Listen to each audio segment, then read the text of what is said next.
Quand j'arrive en prison, bien sûr que j'ai des regrets. Bien sûr que je commence à penser à ma fille qui va malheureusement grandir sans son père. Du moment où je passe à l'acte et que je sois placé en garde à vue, à aucun moment je pense aux conséquences. Aujourd'hui, je reçois Adama Camara. Après avoir fait 4 ans de prison, il va à la rencontre des jeunes pour les empêcher de faire ce qu'il a fait lui, se venger de la mort de son petit frère, poignardé lors d'une bagarre. La prévention, il en a fait son combat et aussi une série, Rix. Bonjour Adama. Bonjour. Merci d'avoir accepté l'invitation de C'est quoi l'info. Ça fait longtemps que tu alertes sur le fléau des attaques au couteau. Après chaque drame, malheureusement, tu t'adresses aux jeunes dans des vidéos sur les réseaux et tu interpelles aussi les pouvoirs publics. C'est ce que tu as fait mardi 10 juin. Après la mort d'une surveillante, elle a été poignardée devant son collège en Haute-Marne et le meurtrier est un ado de 14 ans. On écoute une partie de ton message et on en parle après. Une fois n'est pas coutume, je vais pousser un coup de gueule. Ce matin, il y a une surveillante qui s'est fait tuer à coup de couteau. Aujourd'hui, ce qui est triste, c'est que depuis le mois de septembre, c'était ma 15e vidéo. Quand je disais il faut mettre des portiques devant les établissements, fouiller les gamins, c'est pas pour rien. Parce que tous les jours, on fait de la prévention. D'abord, la première question qui me vient à l'esprit, c'est est-ce que tu te sens pas parfois découragé ? Découragé, non, parce que je me dis malheureusement, on ne peut pas sauver tout le monde, mais mon message aujourd'hui, il est de plus en plus relayé. Et c'est une certaine réalité. Moi qui est tous les jours sur le terrain avec les jeunes, ce genre de drame, malheureusement, il y en a beaucoup trop. Et il y en aura encore tant qu'on on va pas tous agir ensemble pour pouvoir stopper ce fléau.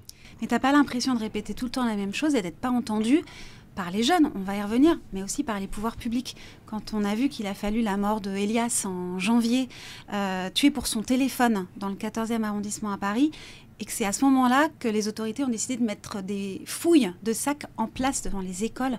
Faut attendre cet énième décès d'un ado. Malheureusement, parfois, il faut peut-être le drame de trop, le coup de couteau de trop pour qu'on puisse se dire qu'aujourd'hui, on est dans une société, dans une génération où il y a de la violence. Il y a de la violence tous les jours. Et parfois, peut-être, on n'ose pas clairement prendre des mesures parce qu'on se dit ça reste des enfants. On n'ose pas prendre des mesures pour se dire peut-être que ça va changer. Mais tu vois, là, dans ce drame à Nogent, en Haute-Marne, ça se passe au moment de la fouille des sacs. Donc là, ça n'a rien changé, ce dispositif. Effectivement, ça n'a rien changé. Après, ce qui est triste, c'est que combien de jeunes aujourd'hui vont dans les établissements scolaires ou au sport avec des armes blanches, parce qu'aujourd'hui, les jeunes pensent qu'avec un couteau, on se protège. Peut-être que ce jour-là, ce jeune-là savait qu'il allait se faire prendre avec ce couteau. Il a peut-être paniqué, il a peut-être mal agi. Je ne sais pas, je ne connais pas le dossier. Mais en tout cas, aujourd'hui, ça dissuade parce qu'en se disant qu'il y aura des fouilles systématiques ou bien des portiques, les jeunes ils vont se dire je ne vais pas aller à l'école avec un couteau. Justement, on a des chiffres sur les fouilles qui ont été mises en place depuis fin mars. On se dit que ça peut sûrement éviter des drames. Il y a eu 6000 fouilles en 2 mois. Résultat, 186 couteaux saisis, 32 personnes placées en garde à vue et plus de 500, je crois, conseils de discipline. Tu parlais des portiques. C'est une solution, les portiques. Le Premier ministre François Bayrou, il veut une expérimentation de ces portiques. On parle des détecteurs de métaux, c'est ça ? C'est la solution pour toi ? Ça peut être l'une des solutions, mais au-delà des chiffres que vous venez de citer et surtout des sanctions, il y a des conseils de discipline, mais qu'est-ce qu'il y a eu derrière? Parce qu'au-delà de sanctionner un jeune, il faut lui faire prendre conscience du pourquoi tu ne dois pas marcher avec un couteau. Parce qu'il y a toute une prévention à faire. Aujourd'hui, on reste beaucoup stagné sur la répression. Mais dans cette répression-là, moi, comme je le dis souvent dans mes vidéos, dans cette répression-là, il faut de la prévention. Parce qu'il faut travailler aussi avec ces jeunes. Il faut essayer de leur faire sortir d'autres choses de la tête que on se protège avec un couteau. Le couteau est la seule solution pour nous protéger. Parce que beaucoup de jeunes, aujourd'hui, quand on leur pose la question, ils se sentent en insécurité, ils vivent en insécurité. Donc, ils se disent, le couteau va m'aider. C'est pour ça qu'il y a autant de jeunes, tu penses, qui ont des armes blanches et des couteaux sur eux, parce qu'ils ont peur, ils veulent se protéger aussi d'autres bandes, d'autres gars, d'autres quartiers? Effectivement, nous, on fait le constat sur le terrain. Quand on parle avec beaucoup de jeunes, il n'y a pas de profil type d'un jeune qui marche avec un couteau. Aujourd'hui, ça peut être le bon élève, ça peut être la bonne élève aussi, parce qu'il y a aussi des filles qui nous disent, voilà, moi, je ne me sens pas en sécurité, je préfère marcher avec un couteau ou autre. Aujourd'hui, il n'y a pas de profil type. les jeunes se sentent en insécurité avec ce qu'ils peuvent entendre à la télé, ce qu'ils peuvent voir sur les réseaux sociaux, ce qu'ils peuvent entendre aussi par rapport aux rixes, aux bagarres qui peuvent se passer aux abords des établissements. Dans les établissements, le harcèlement aussi. Il y a des élèves qui se sentent harcelés et que moi, il n'y a pas longtemps, il y a une personne qui m'a dit en CE2, En CE2, Donc on a 7 ans. on a 6-7 ans. Ouais. Donc en CE2, Même peut-être un peu plus, ouais, 7-8 ans. on a 7-8 ans en CE2 et que dès la CE2, il y a un élève qui se faisait harceler. Bah, son camarade lui a dit prends un tournevis demain pour te défendre. Donc vous voyez, ça commence dès le plus jeune âge parce que pour eux, l'arme blanche est une arme facile d'accès. Donc pour eux, c'est facile d'avoir un couteau. Donc le couteau va nous protéger. Parce que la plupart des jeunes, lorsqu'ils marchent avec une arme blanche, c'est pour faire peur. Mais je leur dis, une fois qu'en face de vous, la personne n'a pas peur et vient vers vous, qu'est-ce que vous allez faire? Le premier réflexe, c'est de mettre un coup de couteau. Et tu dis c'est facile d'accès. Ça veut dire qu'on va servir ces jeunes, ces ados, ils vont se servir dans le tiroir de la cuisine. C'est même pas que dans le tiroir de la cuisine, même sur les réseaux. Aujourd'hui, c'est malheureusement l'arme blanche la plus répandue chez les jeunes, c'est l'Opinel 13. Aujourd'hui... Ça veut dire que c'est un Opinel avec une longue lame. Voilà, une longue lame, 22 cm. C'est quand même pas rien. Et c'est pas rien du tout. Et aujourd'hui, c'est le plus répandu. C'est le plus répandu que ce soit dans les clips de rap, c'est le plus répandu dans les jeunes. Et aujourd'hui, d'avoir un Opinel, moi j'ai déjà eu des jeunes qui m'ont dit quand c'est un 9, je cours pas, quand c'est un 13, je cours. Donc ça veut dire quand c'est un Opinel 9 plus petit, je ne cours pas. Et quand c'est un 13, je cours. Donc on est dans cette génération-là. Et aujourd'hui, ce couteau-là, on peut l'acheter sur les réseaux sociaux. Il n'y a pas de pièce d'identité pour avoir un Opinel. Donc ça aussi, c'est compliqué. Ça veut dire que quand le Premier ministre annonce que justement, ça va être plus compliqué, ça va être interdit vraiment pour les mineurs d'acheter des couteaux, y compris sur les réseaux sociaux, avec une vérification d'identité. C'est ce qu'il faut faire, mais est-ce que c'est possible et réaliste? Ça va être très compliqué. Parce qu'au-delà de l'Opinel, peut-être qu'on va surveiller, le couteau de cuisine, il est dans toutes les maisons. Et dans nos maisons, un couteau peut disparaître à tout moment. Un enfant peut prendre un couteau le matin avant d'aller à l'école. Les parents, tous les matins, ne vont pas regarder si tous les couteaux sont posés au même endroit.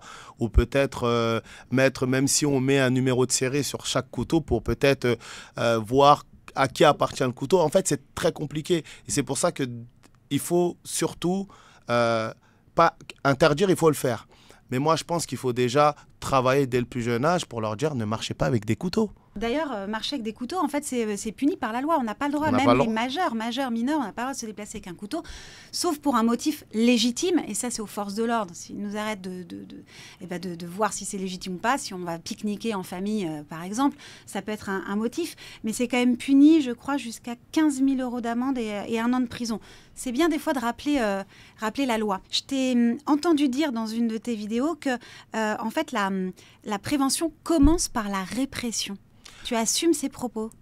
La répression, parce qu'au bout d'un moment, une fois qu'un jeune a commis un acte et qu'il doit être dans la répression, moi, je vais pas dire à la justice ou à d'autres personnes, non, il ne faut pas le punir parce que c'est un gamin. Non, il a commis une faute, il doit être sanctionné. Mais pendant qu'il doit vivre sa sanction, on doit travailler.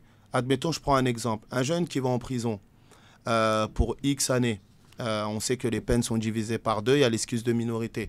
Mais pendant sa détention, pour moi, dès qu'il met le pied en prison, dès le premier soir, on doit commencer la réinsertion et on doit commencer la prévention avec lui. Pour lui faire prendre conscience de ce qu'il a fait, c'est très grave.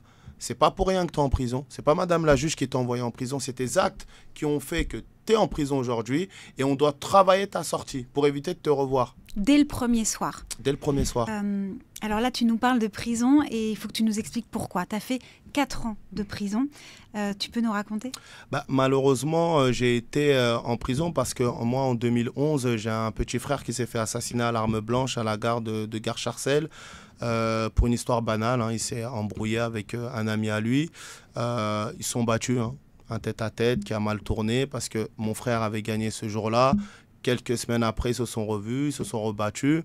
Et ce soir-là, ils étaient 2 contre lui, dont un qui avait un couteau de cuisine et qui lui a mis des coups de couteau au niveau du thorax à plusieurs reprises. Donc derrière, c'est malheureusement une famille qui est brisée. C'est pour ça qu'aujourd'hui, même quand je parle aux jeunes, je leur dis au-delà de vous qui allaient perdre peut-être la vie ou qui allaient aller en prison, derrière, vous embarquez vos familles. Moi, j'étais après embarqué par ce sentiment de colère, de tristesse et surtout de vengeance parce que j'ai voulu venger mon frère. Parce que je me suis dit, on est en train de vivre une injustice. Je vois ma mère pleurer tous les jours. On ne se sent pas bien. Et depuis que je suis petit, moi, j'entends que la vengeance, ça fait du bien, œil pour œil, dent pour dent. Et malgré que j'ai voulu reconstruire une vie, parce que j'ai quitté la région parisienne, je suis devenu papa entre-temps, mais rien n'a fait, il n'y a rien qui m'a apaisé en fait, parce que cette douleur, elle était trop profonde. Et je me suis dit, le seul moyen d'aller mieux, c'est si je venge mon frère. Et malheureusement, ceux qui ont tué mon frère, c'était en détention. Je me suis dit, pour les atteindre, on a grandi dans le même quartier, je vais atteindre un de leurs frères. Ils vont être en prison, ils vont entendre que leur frère est décédé ou autre, ils vont aussi souffrir. Jusqu'à ce soir de juillet, 2014. de août 2014, pardon, je tombe sur le grand frère. J'avais une arme à feu que je m'étais procurée quelques jours avant. Et je lui tire dessus à plusieurs reprises. Et je me fais interpeller 10 minutes après et placé en garde à vue. Donc du moment où je passe à l'acte et que je sois placé en garde à vue, à aucun moment je pense aux conséquences. Parce qu'il n'y a plus rien dans ma tête. Ni je pense à ma fille, ni je pense à mes parents. Elle a quoi, 3 ans? Elle a même pas, elle a 8 mois à l'époque. Elle vient de naître, elle a 8 mois, elle venait à peine de s'asseoir le matin même. Et je ne pense pas à la victime. En fait, j'étais comme si j'étais dans ma mission d'aller mieux. Et qu'au bout de 24 heures, 48 heures de garde à vue, je me rends compte, en fait, je ne fais pas mieux. Parce que j'ai encore plus mal, il n'y a rien qui a changé, mon petit frère n'est pas revenu. Et dans la foulée, l'incarcération. On précise que quand même, celui que tu as blessé n'est pas décédé. Mais heureusement, oui. Heureusement, il n'est pas décédé. Tous les jours, je dis Dieu merci parce que de vivre dans la peau d'un meurtrier, c'est très compliqué parce que j'en ai rencontré en prison.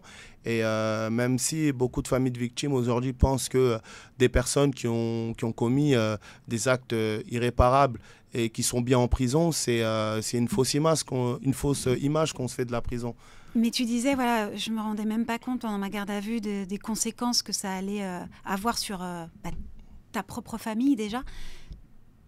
Tu te dis même pas, je vais pas voir grandir ma fille. Elle a 8 mois, tu te dis pas ça. C'est ça qui est... tu penses pas à ta fille et tu penses même pas... Enfin, il y a ton papa qui va décéder, je crois. Je pense à rien, en fait. Ouais. C'est pour ça que quand je parle de la vengeance aujourd'hui, je dis vraiment que c'est un poison.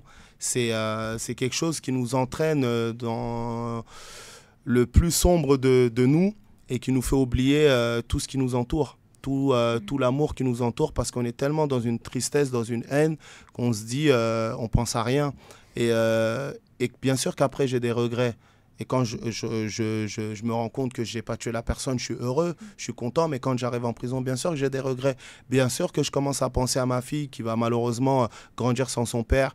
Je pense à mes parents, je pense à ma petite amie qui n'a rien demandé.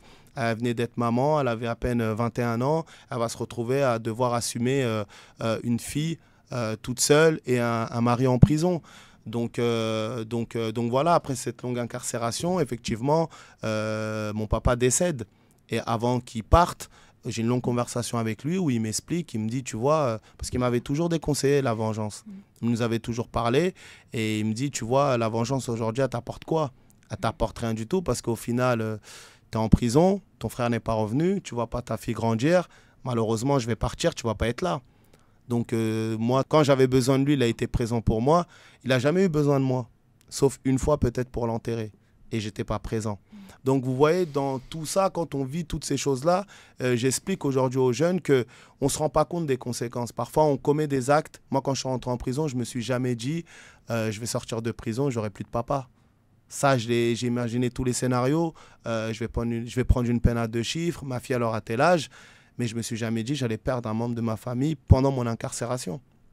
Donc ça aussi, ça a été une claque monumentale. Ton travail, c'est ce que tu dis, c'est de faire prendre conscience aux jeunes des conséquences de leurs actes. Alors comment tu le fais? Tu le fais notamment par cette grotte mobile. On va parler de ce projet que tu as mis du temps à faire émerger, mais ça y est, elle roule, cette grotte mobile. C'est une prison que tu as reconstituée dans un camion itinérant. On va regarder d'ailleurs des images qui ont été tournées par une équipe de journalistes de France 3 Île-de-France. Ça ressemble à quoi? Tu peux nous décrire un peu ce qu'on voit? Ben, ça ressemble à une cellule, la cellule dans laquelle j'ai vécu entre 2014 et 2018 à la maison d'arrêt du Val d'Oise. Pourquoi j'ai voulu faire ce projet? Ça fait 1 an et demi, voire 2 ans, on en parle. Parce que lorsque je fais mes préventions dans les établissements, souvent quand je parle du volet prison, j'ai beaucoup de questions sur la détention. Parce qu'aujourd'hui, les jeunes regardent des vidéos sur les réseaux, peuvent entendre un rappeur un tel filmer sa cellule. Et de là, et moi, souvent, en classe, je prenais 4 chaises et je faisais des pas pour leur montrer c'était quoi la dimension d'une cellule. Et je voyais leur regard. Et un jour, je me suis dit, pourquoi pas faire une cellule mobile pour pouvoir tourner un peu partout en France et pendant nos préventions pour montrer la réalité carcérale. Donc voilà pourquoi et comment est née la grotte mobile. Alors manifestement, ça peut provoquer quelque chose. C'est les jeunes qui découvrent, parce que tu fais découvrir cette cellule au public, aux jeunes dans les quartiers. On a recueilli 2 témoignages, on les écoute. Moi, je ne pourrais pas vivre ici. Hein. Déjà, ça fait mal au ventre juste d'être comme ça. Imagine, je prends 5 ans, 20 ans. Je ne pourrais pas. Hein. Ça fait peur. Je me dis, comment on peut finir comme ça? Ça doit être très chaud et très stressant. Bon, bah, ils n'ont clairement pas envie d'y aller. Tu penses que ça peut être un bon électrochoc, en fait, de voir cette cellule? C'est un électrochoc parce qu'au-delà d'avoir des jeunes des quartiers populaires ou même des adultes, parce que j'ai parfois des adultes qui viennent visiter la grotte mobile, ça dissuade beaucoup. Parce que moi, les premiers mots lorsque les jeunes rentrent dans la grotte mobile, c'est « Ah ouais, une cellule de prison, c'est petit comme ça? Ah, mais les toilettes, c'est à côté. Mais il n'y a pas de porte. Elle est où la douche ?» Je leur dis « Elle est là, la réalité. » Et aussi de se dire que vous allez passer 22 heures sur 24 dans cette cellule avec quelqu'un que vous ne connaissez pas. Donc vous allez partager les joies, les peines, les odeurs des WC et la violence. Parce qu'il y a beaucoup de violence entre co-détenus. Et de là, on a beaucoup de jeunes au bout de peut-être 10 minutes. Parfois, il y en a qui n'osent pas rester 10 minutes parce que moi, quand on rentre, on s'enferme et je parle avec eux.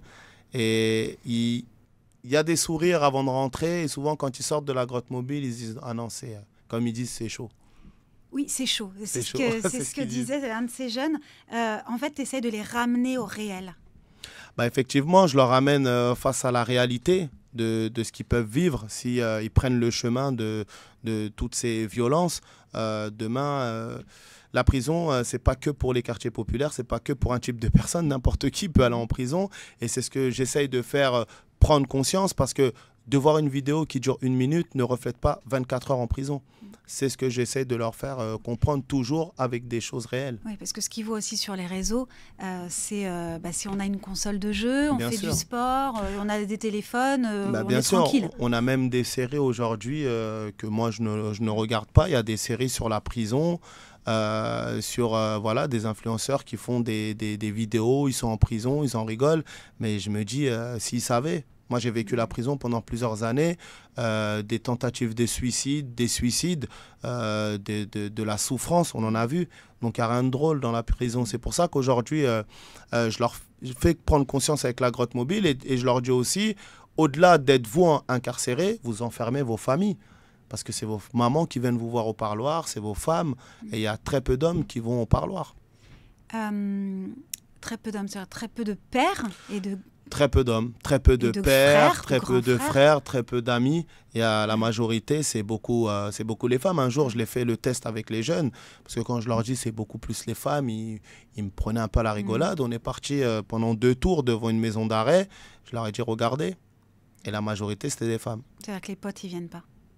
Les potes s'arrêtent aux portes du pénitencier. C'est comme l'amitié. Oui, tu l'as vécu? Bah, je l'ai vécu, oui, parce que et beaucoup de gens qui ont été en prison l'ont vécu, parce qu'on a des amis, mais quand les années passent, après, on ne peut pas leur en vouloir. Il faut bien qu'ils fassent leur vie aussi. Mais l'amitié s'arrête aux portes du pénitencier. Quand tu rencontres ces jeunes, donc tu leur montres cette grotte mobile, ou en cours, tu leur fais les pas pour dire voilà, c'est ça, 9 mètres carrés. Et là, tu te rends compte qu'en fait, ils sont très peu à savoir qu'on peut aller en prison dès 13 ans. Effectivement, il y a une énorme méconnaissance au niveau de la justice chez les jeunes.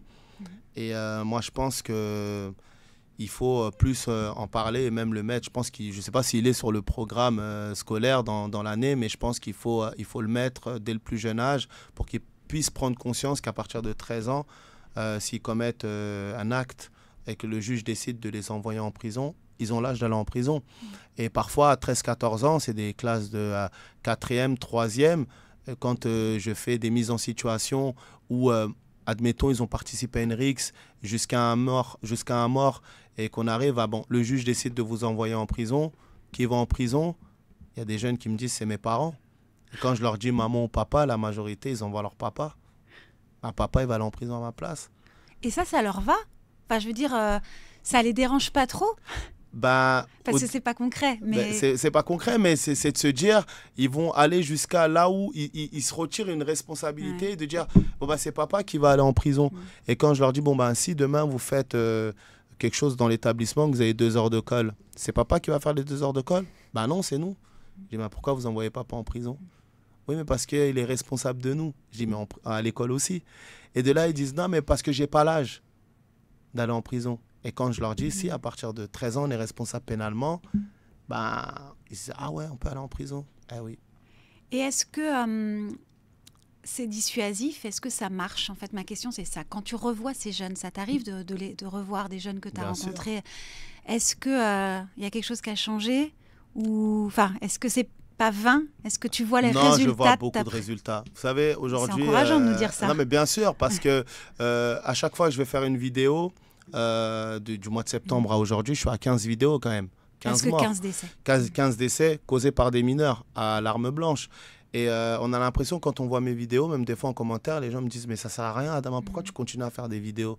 Mais moi, je vois beaucoup de résultats parce qu'il y a beaucoup de personnes et ça évite aussi, et ça alerte, ça évite. Et il y a beaucoup de jeunes chez qui on a fait des préventions, même en CM2, qu'on a revus au collège, qui ont été dans une situation et qui ont bien agi. Et ils étaient fiers de nous le dire quand on est arrivé dans leur collège. Oui, tu te rappelles l'année dernière, on s'était vu en CM2 avec Séverine.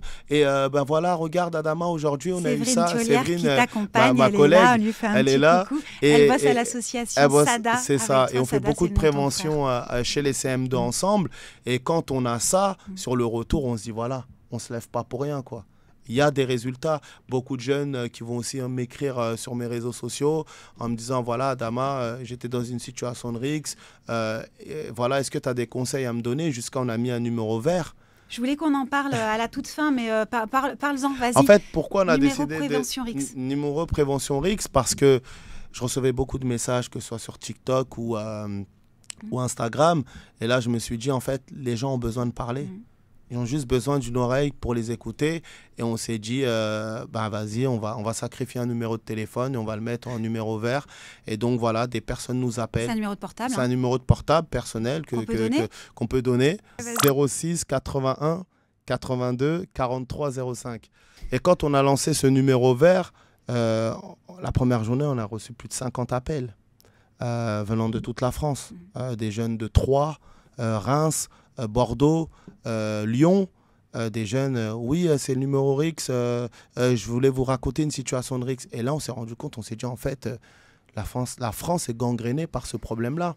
Des parents qui nous appellent, des professionnels aussi. Et même à Tours, quand malheureusement, il y a un jeune qui a perdu la vie, Farel, son petit frère, il a appelé sur le numéro, il m'a demandé, est-ce qu'Adama, tu peux venir nous parler parce qu'on est dévasté. Et ce soir-là, 2 jours après, avec Séverine, on a été faire une cellule de crise. J'ai vu des images passer justement de ton intervention parce qu'il y a des parents, des familles qui t'appellent parce qu'il y a une peur de représailles, une peur que ça dégénère et toi tu viens, tu essayes de désamorcer les situations. On essaie de désamorcer, surtout de les faire parler parce qu'une mort violente parfois sous leurs yeux, ils ne savent pas comment s'exprimer et on a toujours eu du mal à aller voir le psychologue parce qu'on se dit on n'est pas fou pour aller voir un psy. On s'est toujours dit ça et même dans nos cultures on se dit on ne parle pas. Et nous, aujourd'hui, c'est pour ça qu'on s'est formé aussi à l'accompagnement au deuil. C'est pouvoir échanger, déjà être le premier volet, d'être là avec ces familles, avec ces jeunes, d'échanger avec eux et ensuite leur dire, tu sais, d'aller voir un psy, ça ne veut pas dire que tu es fou, ça veut juste dire que tu as besoin de travailler et c'est des professionnels qui vont t'accompagner. fou, et je pense que ça, tu n'es pas fou et tu n'es pas faible, parce qu'il y a Bien aussi sûr. cette notion de faiblesse, Bien j'imagine, sûr. qui doit être importante quand on est sûrement un garçon. Bien sûr. Et effectivement, beaucoup se disent ouais, je parle pas, je suis pas un faible, je pleure pas. Il y a même des jeunes qui m'ont dit ouais, mais si je pleure devant eux, alors que je suis triste que mon pote il est mort, mais si je pleure devant eux, ils vont croire que je suis pas un homme. Je dis mais t'as le droit de pleurer. Pleurer, ça veut pas dire qu'on n'est pas un homme. Au contraire, les hommes ils pleurent Et ils assument. et ils assument de leurs larmes. Tu parlais de prévention en CM2. Il y a une équipe de journalistes de France 2 qui t'a suivi en fin d'année dernière. Donc dès la primaire, on va voir ce que ça donne. Bonjour. Ça va? Oui. Tranquille? Oui. Est-ce que vous savez ce que c'est qu'une rixe? Oui. Avez levé la main. Des bagarres. Des bagarres. Pourquoi les jeunes aujourd'hui s'affrontent? Pour protéger leur quartier, montrer qu'ils sont les plus forts. Malheureusement, on prend le mauvais héritage qu'on connaît de notre quartier, de notre ville, parce que nos grands se sont embrouillés avec les autres grands. Donc nous, on prend ce mauvais héritage. On espère vraiment, comme un jeune nous l'a dit il n'y a pas si longtemps que ça, vous allez être la génération miracle. Ça veut dire la génération qui va stopper vraiment ces guerres de territoire. Il faut commencer sitôt la prévention, dès 10 ans, dès le CM2. Dès la CM2, parce que la CM2, l'année d'après, on rentre dans la cour des grands. C'est pour ça notre module, on l'a appelé chez les grands. Et on s'est rendu compte, même quand on a monté ce module, moi, il y a pas mal de choses où j'étais un peu réticent. Je me suis dit, bah, c'est des enfants, parce que quand on a monté le module, ma fille, elle était en CM2. Et moi, je la vois comme toujours comme un petit bébé. Et lorsqu'on a fait notre première prévention, on s'est rendu compte qu'en fait, ils sont déjà en avance, parce qu'ils ont déjà le téléphone, parce qu'ils ont déjà les réseaux sociaux, donc ils ont accès à la vie adulte. Donc, on s'est dit, ouais, il faut commencer dès la CM2. Tu penses que c'est... Voir la CM1. Oui, C'est triste ce que je dis, mais ouais, voir la CM1. Parce que la CM2, parfois, on a entendu certains jeunes parler, certains enfants parler, on s'est dit, ça craint, quoi. C'est compliqué. C'est quelque chose que tu vas mettre en place bientôt avec l'association? On est en train de réfléchir, ouais. Parce que même les professeurs nous le demandent. Les professeurs nous disent, oui, la CM2, c'est très bien ce que vous faites pour la CM2, mais si vous pouvez le faire au niveau en dessous, parce qu'on a déjà des problèmes au niveau en dessous. Et tu dis les problèmes, alors parce qu'ils entendent les grands frères, les grandes sœurs, les parents peut-être en parler, ou il y a la télé, mais les réseaux sociaux, c'est ça, dès 10 ans, peut-être 9 ans, ils voient déjà des vidéos passer Bien sûr. d'attaques au couteau. Toutes sortes de vidéos. À partir du moment où, comme je le dis toujours, parce que parfois on fait des conférences avec les parents et on alerte les parents, on leur dit, vous savez, à partir du moment où on donne le téléphone à un enfant, on ne surveille pas, il a un accès illimité à Internet, il s'expose à un danger. Lorsque des jeunes nous disent, oui, moi, une jeune fille nous l'a déjà dit en CM2, moi, quand je rentre à la maison, je désinstalle les réseaux et dès que mes parents ils dorment, je réinstalle les réseaux et après, je peux être sur les réseaux jusqu'à 2-3 heures du matin. Donc la prof qui dit, je comprends pourquoi le matin, en fait, tu es fatigué. Les réseaux sociaux, ça fait, pour moi, c'est le commencement du dérèglement de la santé mentale des jeunes. Pour moi, ça commence par les réseaux sociaux. Ça veut dire que tu serais OK pour interdire les réseaux sociaux aux moins de 15 ans, comme le demande là le président Macron? Moi, je pense que c'est très important. C'est important et déjà, de base, je pense que les réseaux sociaux sont interdits déjà. Alors pour les oui, moins de 15 ans. C'est pour les moins de 13 ans, c'est interdit. Depuis juillet 2023, il y avait une loi qui a été mise en place que les réseaux sociaux étaient interdits. Il y a eu cette loi en 2023, mais qui n'est pas appliquée, qui n'est pas mise en place parce qu'on attend une délibération de la Commission européenne là-dessus. Sur les données personnelles. Moi, je pense qu'il faut que la jeunesse retrouve sa jeunesse parce qu'aujourd'hui, quand je parle avec les jeunes et quand parfois même je vois ma fille avec ses copines, c'est vrai que c'est beaucoup basé sur les réseaux. Moi, ma fille, elle n'a pas les réseaux sociaux. Mais quand je parle avec les jeunes, je me dis, punaise, quoi, nous, on avait une jeunesse. Nous, il fallait un ballon de foot, on était heureux. Aujourd'hui, il vous faut les réseaux, il faut être sur TikTok, il faut que les réseaux. Même quand on va dans un établissement ou aujourd'hui, même on va dans un parc, on va voir des enfants au parc jouer avec le téléphone. Les ramener là aussi à une forme de réel, d'échange avec les copains, juste le jeu en fait, et pas le virtuel. Parfois, il y a même des groupes d'amis qui peuvent se rejoindre, ça fait longtemps qu'ils ne se sont pas vus, ils vont parler peut-être 5 minutes, après, t'as vu, regarde ce qui se passe, ils sont sur les réseaux. Donc, toi, tu dis faire respecter la loi de 2023, c'était donc la majorité numérique Je à pense, 15 ans. oui. Il y a même en fait des interdictions, logiquement, d'aller sur ces réseaux avant 13 ans. On pourrait Les jeunes, respecter déjà la règle avant de dire que c'est 15 ans, mais on pourrait dire... non, mais les jeunes, lorsqu'ils vont s'inscrire sur Snapchat et autres, ils ne mettent pas leur âge. Donc, il faut des vérifications. Au-delà des vérifications, il faut des vérifications d'identité. et surtout alerter les parents. De dire Snap, ce n'est pas rien. Snap, ça peut être pour un adulte un moyen de communiquer. Les jeunes vont utiliser Snap pour autre chose. Le harcèlement, diffusion de vidéos, diffusion de photos, pas mal de choses. Donc, on a déjà eu des cas de nudes en CM2. Photos envoyées tout nues. À 10 ans. À 10 ans. Donc, voilà pourquoi il faut être plus vigilant. Tu parlais des parents. Oui. Le rôle des parents, la responsabilité des parents dans cette violence ou dans cette banalisation de la violence. Ça veut dire quoi? Il y a une défaillance, comme certains politiques disent, de l'autorité parentale? Je ne pense pas qu'il y ait une défaillance. Parce qu'il y a une chose aussi qu'il ne faut pas oublier, c'est que les jeunes, j'ai été jeune aussi, mes parents m'ont toujours bien éduqué, j'avais un visage à la maison, quand je sortais dehors, j'étais quelqu'un d'autre. Donc il y a cette réalité-là. Mais il est vrai que l'autorité commence par les parents. Moi, j'ai toujours été surpris et choqué lorsqu'on fait des couvre-feux. Qu'un mineur de tel âge n'a pas le droit de rester dehors jusqu'à telle heure. C'est même pas à l'État de le faire, c'est aux parents. Quand il y a des émeutes, c'est vrai, souvent même après, avant il y a les des émeutes, couvre-feux. même au-delà des émeutes. Un enfant à une certaine heure n'a pas à être dehors. Moi, quand j'étais plus jeune, je ne traînais pas dehors à une certaine heure. Donc, couvre-feu ou pas couvre-feu, Couvre-feu ou pas couvre-feu, 13-14 ans n'a pas à être dehors à 23 14 heures. ans, de 10 à 13-14 ans, n'a rien à faire dehors. Pour moi. Moi, je suis papa. Je vois pas ma fille me dire, bon, je vais traîner dehors jusqu'à 23 heures. Non. Donc, Pour un garçon, ce effectivement, serait pareil. ça serait pareil. Je serais un peu même plus... Ma fille, j'ai interdit les réseaux et autres. Et, elle a 11 ans. Hein, elle a si 11 ans. je Elle va avoir calcule 12 ans. bien. Elle rentre en 5e là. Okay.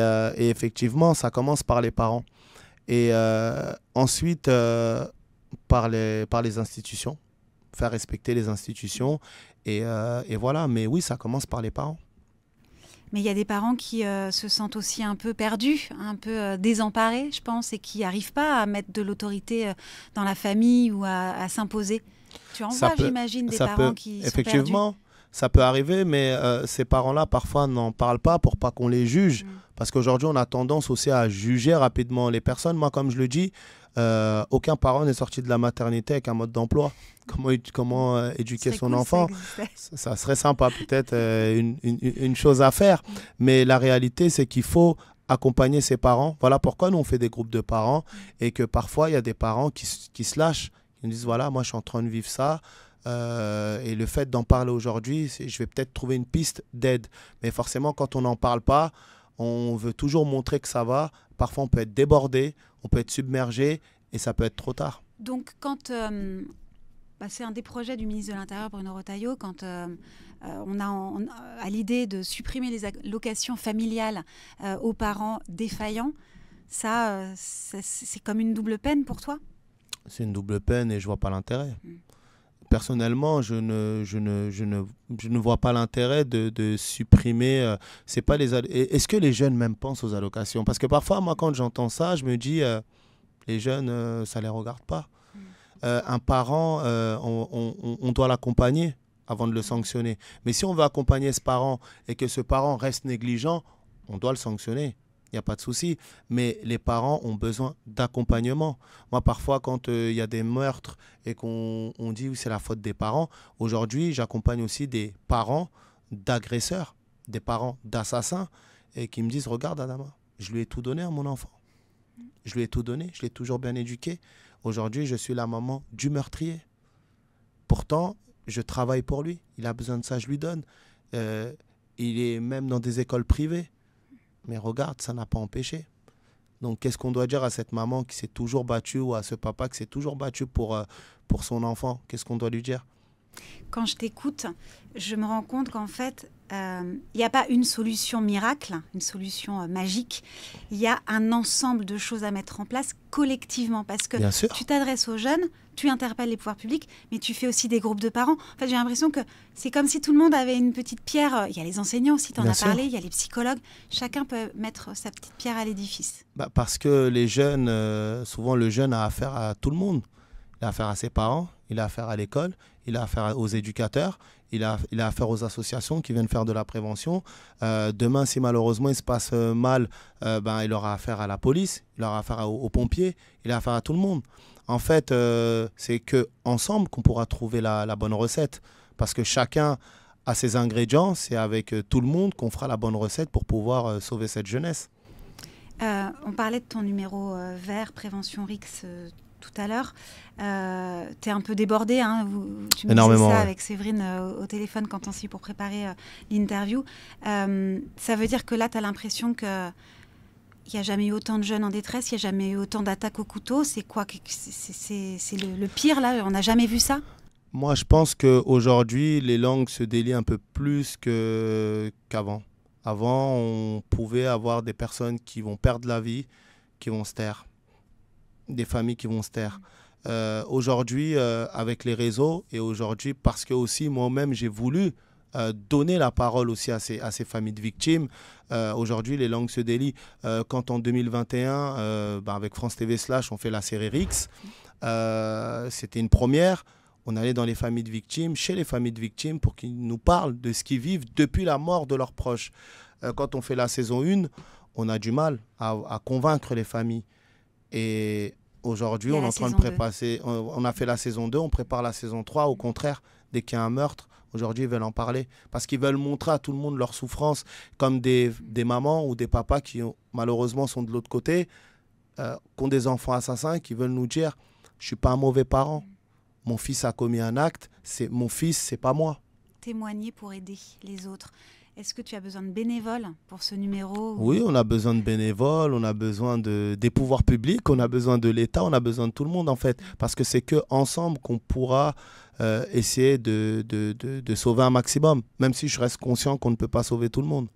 Merci Adama Camara, président de l'association SADA. Merci. C'est le nom de ton petit frère, d'avoir partagé avec nous ton expérience. Merci. Bonne continuation évidemment dans ton combat si important. Merci. Auprès des jeunes, des parents, des enseignants, des autorités. On a bien compris, c'est tout le monde qui doit bouger. Et quant à nous, on se retrouve sur tous les réseaux. Évidemment, c'est quoi l'info? C'est sur YouTube, TikTok, Snapchat, Instagram et franceinfo.fr.